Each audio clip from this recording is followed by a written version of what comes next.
सरकार ने ही किया स्वास्थ्य सेवा का विभाजन, प्राथमिक, माध्यमिक और तृतीयक से ऊपर सर्वोच्च अस्पताल की हुई स्थापना।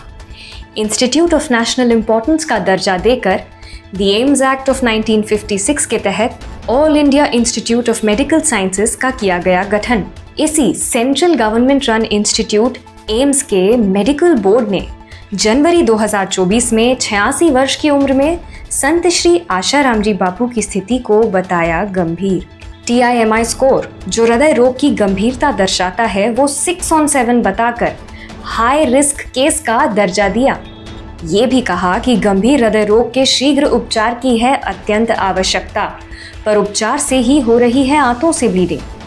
बढ़ती उम्र, शारीरिक कमजोरी और आंतों से हो रहे रक्तस्राव के कारण बाईपास सर्जरी में भी भारी जोखिम। एम्स जोधपुर ने अगस्त 2025 में चौथे हार्ट अटैक के बाद की गिरावट को देखते हुए जताई बेड रेस्ट की आवश्यकता। चलने फिरने में भी है जोखिम। स्थिति में कोई भी बदलाव आने पर डॉक्टरों से तुरंत संपर्क की दी सलाह। वहीं दूसरी ओर 2025 के उसी अगस्त महीने में गुजरात राज्य सरकार के सिविल अस्पताल अहमदाबाद ने कहा, स्वास्थ्य पूर्णतः स्टेबल है, इन्हें न अस्पताल की और न किसी और प्रकार के मेडिकल अटेंडेंस की है जरूरत।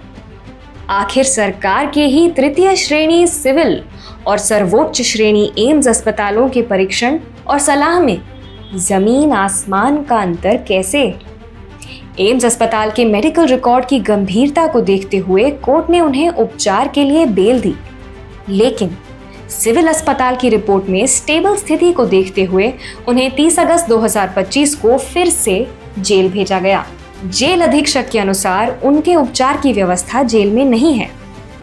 NALSA, that is national legal services authority ने बापूजी को टर्मिनली इल घोषित किया है, अर्थात मरणासन्न रूप से बीमार। और यूनियन गवर्नमेंट्स एडवाइजरी के अनुसार टर्मिनली इल प्रिजनर्स को बेल पर रिलीज करने की आवश्यकता है। 12 वर्ष लगातार जेल में रहने से हुए हालातों को देखकर अनुकूल वातावरण में और मेडिकल सुपरविजन में रखने की एम्स ने दी है 2 बार वार्निंग। जेल से पहले भी सुविधाओं के अभाव में और इमरजेंसी ट्रीटमेंट मिलने में देरी होने से कई बार हुई स्थिति अत्यंत गंभीर। हो चुके हैं 14 बार ब्लड ट्रांसफ्यूजन्स।